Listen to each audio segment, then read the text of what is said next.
পৃথিবীতে অনেক ইন্ডাস্ট্রিতে অনেক মহাতারকা এসেছেন, কাজ করেছেন, বিদায় নিয়েছেন। এটা নতুন কোনো বিষয় না। কিন্তু সালমান শাহের ব্যাপারটা কেন আমাদের মাথায় এতদিন পরেও ঘুরপাক খায়? এতদিন পরেও নতুন কোনো নায়ক বাংলাদেশি ফিল্ম ইন্ডাস্ট্রিতে আসলেই সালমান শাহের সাথে তার তুলনা করা হয়। সেটার এক্সাক্ট কারণটা কি? কারণ হয়তো বেশ কিছু আছে। যেমন একটা জিনিস ভেবে দেখেছেন, বাংলা সিনেমার ইতিহাসে অন্যতম আইকনিক নায়ক সালমান শাহের ফিল্ম ক্যারিয়ার কয় বছরের জানেন? মাত্র 4 বছর। মাত্র 4 বছর কাজ করে মানুষের মনে এইরকম ছাপ পৃথিবীর আর কোনো অভিনেতা আর কোনো ইন্ডাস্ট্রিতে পেয়েছে কিনা আমি জানি না। এই সালমান শাহ 4 বছরের সিনেমা করেছেন 27টি। তার বক্স অফিস সাকসেস নিয়ে নতুন কিছু বলবার নেই, অনেক সিনেমা শুধু তার নামেই চলেছে। এই 4 বছর কাজ করেই পরবর্তী 30-40 বছরের লিগাসি তিনি তৈরি করে ফেলেছেন। তার কস্টিউম চয়েস অর্থাৎ আউটলুক, সেন্সিবিলিটি বা ফ্যাশন সেন্স এখনের যে কোনো নায়ক থেকে উন্নত ছিল সেই 1990 এর দশকে। ইভেন 90 এর দশকের বলিউডের যে কোনো একটা নায়কের পাশাপাশি সালমান শাহকে দাঁড় করিয়ে দেন, দেখবেন কাকে বেশি স্মার্ট লাগে। শুধু 90 এর দশকের কিছু না, এখনো বলিউড বা বাংলাদেশে হুটহাট অনেক নতুন স্টাইল আসে যেগুলো 90 এর দশকে তিনি করে ফেলে এসেছেন। কমার্শিয়াল সিনেমাতে তার অভিনয় কিংবা কথা বলার ধরন দেখলেও মনে হয় না তিনি ওভার অ্যাক্টিং জাতীয় কিছু করছেন, যেখানে এখন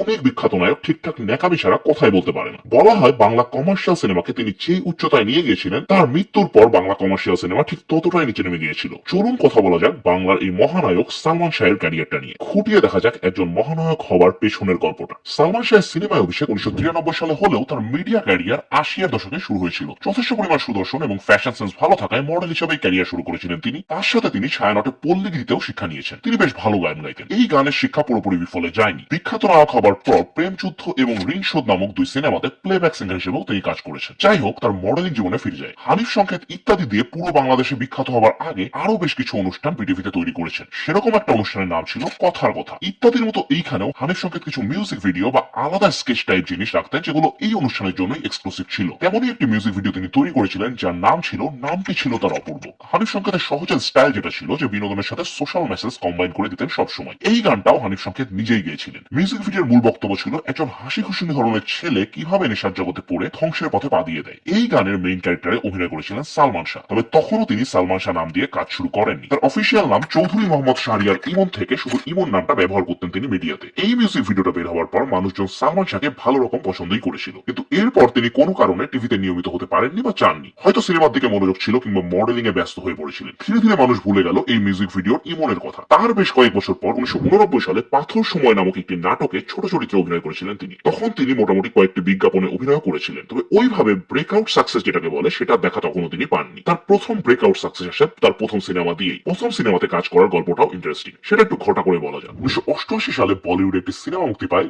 যার নাম কিয়ামত সে কিয়ামত তক। সেই সিনেমাতে অভিনয় করে রাতারাতি তারকা হয়ে গেলেন আমির খান। বলিউড পেয়ে গেল এক বিশাল তারকা। এই সিনেমাটার বিশাল জনপ্রিয়তা দেখে দুইটা আলাদা আলাদা ইন্ডাস্ট্রি সিদ্ধান্ত নেয় সিনেমাটির রিমেক করবার। দুইটাই অফিসিয়াল রিমেক ছিল, তাই গান এবং কাহিনী সবকিছুরই কপিরাইট নিয়ে রিমেক করা হয়েছিল। দুইটা ইন্ডাস্ট্রি, একটা হলো তেলেগু ইন্ডাস্ট্রি। তেলেগুতে সিনেমাটির নাম ছিল আক্কারা আম্মাই ইক্কারা আব্বাই এবং সেটাতে এখনকার বিখ্যাত নায়ক পাওয়ান কল্যাণ অভিনয় করেছিলেন। এইটাই ছিল তার প্রথম সিনেমা। আরেকটি রিমেক করা হয় বাংলাদেশে 1993 সালে। বাংলাদেশের রিমেকটি পরিচালনা করেছিলেন সোহানুর রহমান সোহান। তিনি সিদ্ধান্ত নেন একজন সম্পূর্ণ নতুন মুখ নেবেন, কারণ বলিউডেও আমির খানের নায়ক হিসেবে সেটা প্রথম সিনেমা ছিল। তিনি চেয়েছিলেন বাংলাতেও দর্শক এই গল্পটা একজন নতুন নায়কের পার্সপেক্টিভ থেকে দেখুক। তিনি যে নতুন মুখ খুঁজে বেড়াচ্ছেন সেটা তিনি তার পরিচিত বেশ অনেকজনকেই বলেছিলেন। তার মাঝে একজন হলেন নায়ক আলমগীরের সাবেক স্ত্রী খোশনুর আলমগীর। তিনি তাকে জানান যে ইমন নামের একজন ছেলে আছে, তার সাথে একবার দেখা করে দেখতে পারে। সোহানুর ইমনকে একটা রেস্টুরেন্টে আসতে বললেন দেখা করবার জন্য।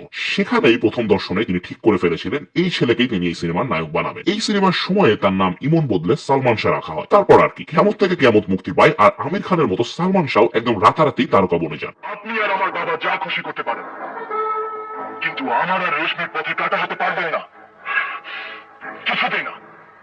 একটা জিনিস ভেবে দেখুন, এখন একটা সিনেমা মুক্তি পেলে সোশ্যাল মিডিয়া, টিভি চ্যানেল থেকে শুরু করে হাজারটা উপায়ে প্রমোশন করা হয়। তখন তার কিছুই ছিল না, জাস্ট সিনেমা হলে নতুন সিনেমা এসেছে আর এক সপ্তাহের মাঝে তিনি তারকা হয়ে গিয়েছিলেন। তার প্রথম সিনেমার নায়িকা ছিলেন মৌসুমী। মৌসুমীর সাথে তিনি এইটা ছাড়াও আরো 3টি সিনেমা করেছিলেন। সেগুলোর নাম যথাক্রমে অন্তরে অন্তরে, স্নেহ এবং দেনমোহর। এখানে দুইটা মজার ব্যাপার আছে। এক নম্বর হলো অন্তরে অন্তরে সিনেমাটি বাংলায় জনপ্রিয় হওয়ার পর সেটা বলিউডে রিমেক করা হয়েছিল। 2 নম্বর মজার ব্যাপার হচ্ছে সালমান শাহ মৌসুমী বিখ্যাত নায়ক নায়িকা হওয়ার আগেই ছোটবেলা থেকে পরিচিত ছিলেন। এই ব্যাপারটা নিয়ে অনেক জল জল খোলা আছে। কেউ বলে ছিল, কেউ বলে ছিল না। তবে অবাক ব্যাপার হলো বাংলাদেশের অন্যতম বিখ্যাত এই জুটি মাত্র 4টি সিনেমা করে পরে আর একসাথে কোনো সিনেমাই করেনি। সেটার কারণ খুঁজতে গেলেও ব্যক্তিগত ব্যাপার স্যাপারে ঢুকে পড়তে হবে। আমরা এই একটা জিনিস স্ট্রিক্টলি মেনটেন করতে চাচ্ছি এই চ্যানেলে, সেটা হলো ক্রিয়েটিভ ব্যক্তিদের ক্যারিয়ার ছাড়া তাদের ব্যক্তিগত কোনো ব্যাপার স্যাপার নিয়ে আমরা কথা বলবো না। তাই এই টপিকটা ওইটা বলেই শেষ করি যে কোনো একটা কারণে এই সালমান মৌসুমী আর সিনেমা করেননি পরে। তবে তারপরেই আসে বাংলা কমার্শিয়াল সিনেমার অন্যতম সফল জুটি সালমান শাহ এবং শাবনূর। সালমান শাহের ক্যারিয়ারে 27টা সিনেমা, 14টা সিনেমা শাবনূরের সাথে। এটা জাস্ট কোন লেভেলের ইনসেন্ট ব্যাপার ভেবে দেখেছেন? সালমান শাহ তখন একের পর এক সিনেমাতে অভিনয় করে যাচ্ছিলেন। তখন এখনকার মতো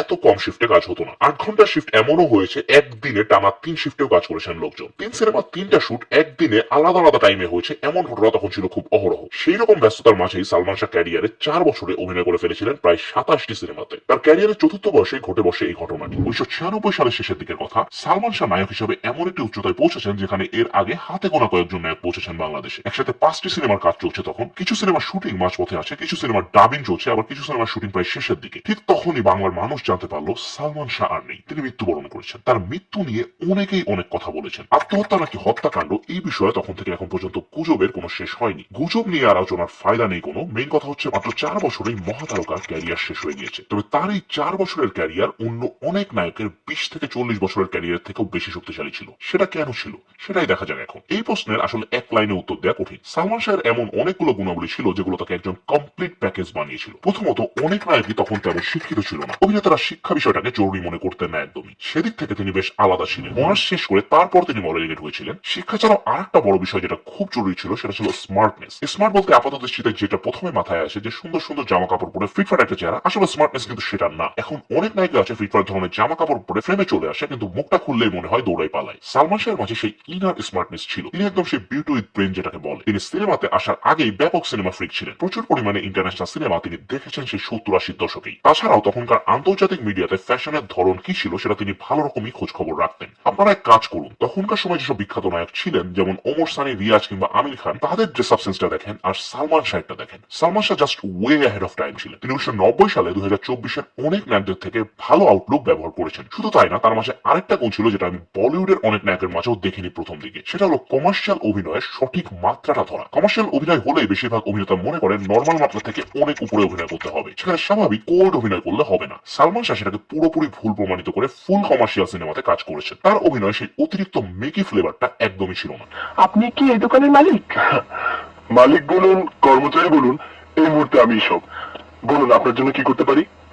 আমি একটা ক্যাসেট নিতে চাই। তখনকার এবং এখনকার অন্যতম বিখ্যাত নায়ক শাহরুখ খান 1995 সালে সালমান শাহকে তার বাড়িতে দাওয়াত দিয়েছিলেন। দুই নায়কের পারিবারিকভাবে বন্ধুত্ব ছিল বেশ ভালো। একটা নায়ক ঠিক কতটুকু জনপ্রিয় হলে এইটা হয় একটু ভেবে দেখেছেন? এখনকার কোনো বাংলাদেশের নায়ককে 3 খানের কেউ বাসায় দাওয়াত দিয়ে নিয়ে যাবে বা তাদের মাঝে কোনো পারিবারিক বন্ধুত্ব হতে পারে বলে আপনার মনে হয়? সালমান শাহ তার স্টাইল সেন্স, কমার্শিয়াল সেন্স দিয়ে সেই জায়গাটা 1990-এর দশকেই অর্জন করে নিয়েছিলেন। সালমান শাহ এবং শাহরুখ খানের মাঝে একটা বড়সড় মিল আছে, সেটা আমি সালমান শাহ সম্পর্কে বেশ কিছু মানুষের ইন্টারভিউ শুনে জানতে পেরেছি। শাহরুখ খানের সেন্স অফ হিউমার, উপস্থিত বুদ্ধি এবং কমার্শিয়াল সেন্স খুবই ভালো, মানে বলিউডের বেস্ট বলা যায় যেটা। সালমান শাহেরও এই 3টা গুণ ছিল। তিনি খুবই হিউমারাস ছিলেন। ইনস্ট্যান্ট এমন সব রিপ্লাই দিয়ে বসতেন যে সামনের মানুষ থতমত খেয়ে যেত তার বুদ্ধির ঝলকে। এবং সিনেমাটার কমার্শিয়াল ভ্যালুটাকে কিভাবে ম্যাক্সিমাম ইউটিলাইজ করা যায় সেটাও তিনি খুব ভালো বুঝতেন। তিনি বেঁচে থাকলে নিঃসন্দেহে বাংলাদেশের ফিল্ম ইন্ডাস্ট্রি একটু হলেও গ্লোবালাইজেশনের সুযোগ পেলেও পেতে পারত। সালমান শাহ আসার আগে ঢালিউডের কমার্শিয়াল সিনেমা একরকম ছিল, আর তারপরে হলো আরেক ধরনের সিনেমা। এমন না যে ঢালিউড হলিউড হয়ে গেল, কিন্তু ঢালিউডে সালমান শাহের সাথে আসলো স্টাইল, ভালো গান এবং মার্জিত অভিনয়। এইটার প্রভাব কিন্তু শুধু সিনেমাতেই না, সেটা